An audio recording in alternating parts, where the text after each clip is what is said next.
Today, we'll start new chapter of English Reader, lesson number 14, Australia, the land of kangaroos. In this lesson, we travel to Australia, a small continent that is a hot favorite with the tourists. You will not only enjoy knowing about some places in Australia, but also learn a lot about the culture, traditions, and geographical conditions of the country.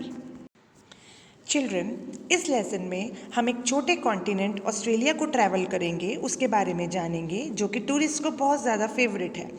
आप वहाँ पर न केवल Australia के famous places के बारे में पता करेंगे, बल्कि वहाँ के कल्चर, वहाँ के ट्रेडिशंस और वहाँ की जोग्राफिकल कंडीशंस के बारे में हम आपको बताएंगे।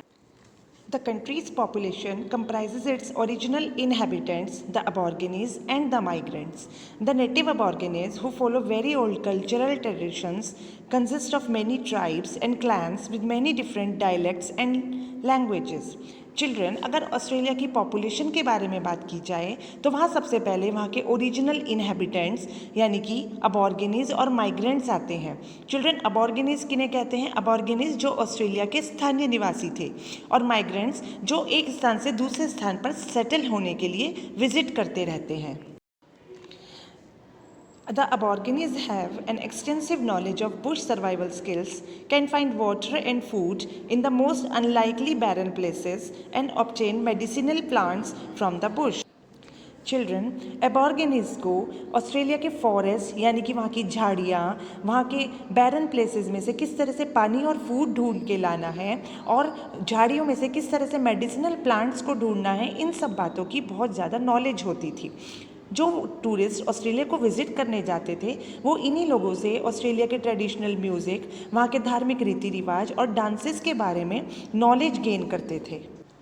Sadly, the population of the native Aborigines has been steadily dwindling and is now estimated to be only around 2.3% of the total.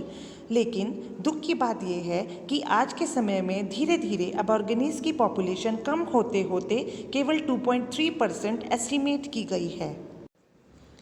Now, I tell you about the migrants. Mostly European settlers first landed in Australia only about 200 years ago.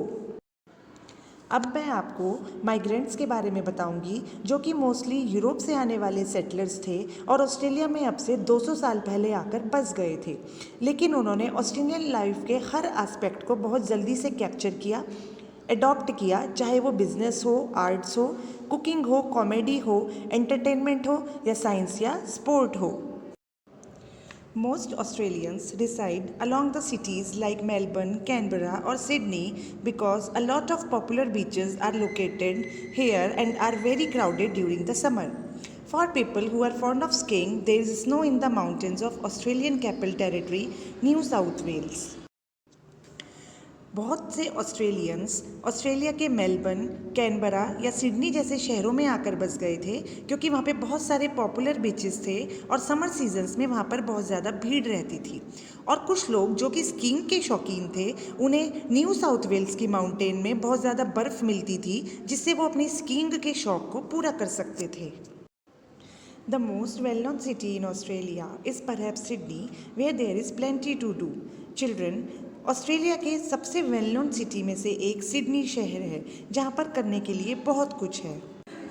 If we visit Sydney, we can't miss the world famous opera house and the city Sydney harbour bridge. Children, Sydney में सबसे important और सबसे famous tourist place में से एक opera house और Sydney harbour Bridge है। Now we'll study about Canberra, Australia's capital city. It is the nation's political heart. The city is beautifully landscaped and has in addition many democratic and cultural institutions. Children, अब हम Australia की capital city Canberra के बारे में पढ़ेंगे।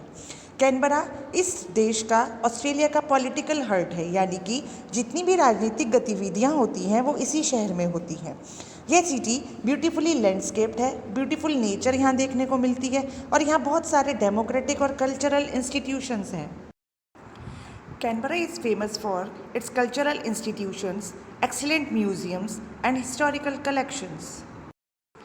Canberra में बहुत सुंदर सुंदर म्यूज़ियम्स हैं जहाँ पर हिस्ट्री से रिलेटेड बहुत सारे कलेक्शंस हैं। यहाँ पर आपको ऑस्ट्रेलिया की हिस्ट्री के बारे में बहुत कुछ जानने को मिलता है। The Great Barrier Reef is one of the most visited regions in Australia and is a UNESCO World Heritage Site. Australia में द ग्रेट बैरियर रीफ भी सबसे इम्पॉर्टेंट प्लेस है विजिट करने के लिए और ये यूनेस्को की वर्ल्ड हेरिटेज साइट के नाम से भी जाना जाता है. It is located along the north east coast of Queensland. ये क्वींसलैंड के नॉर्थ ईस्ट इलाके में सिचुएटेड है.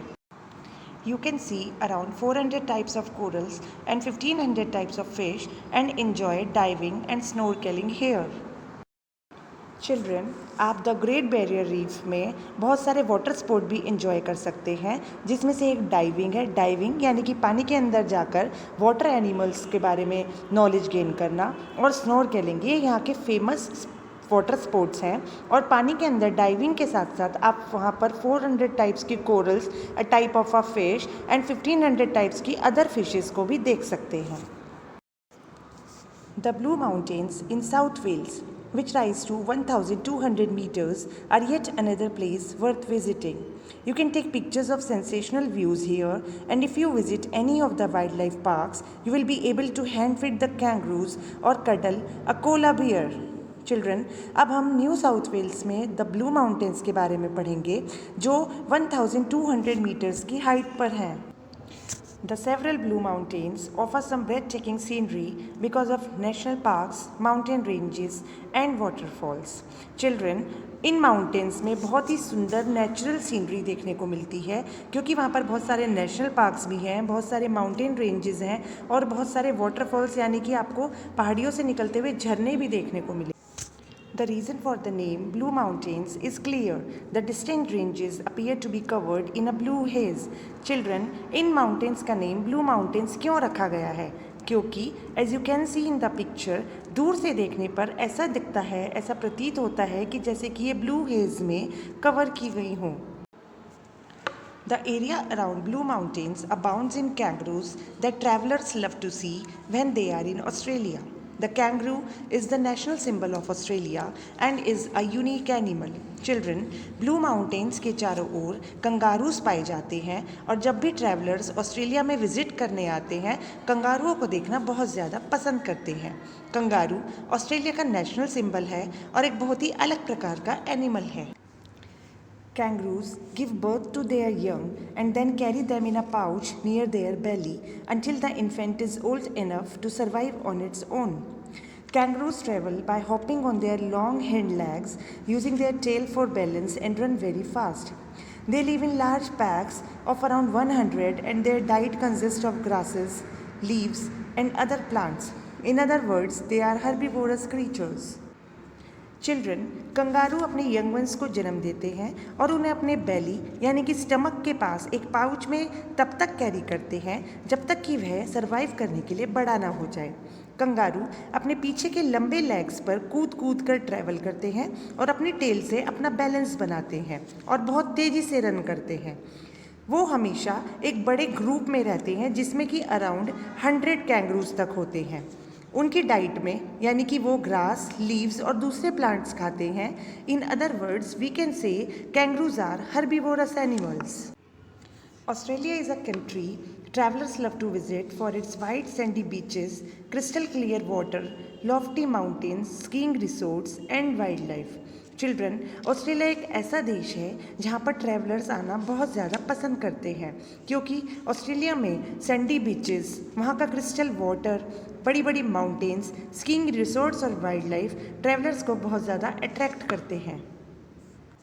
Children, I hope you came to know about many worth visiting places of Australia and understand the chapter. Now read the chapter again and again. Thank you.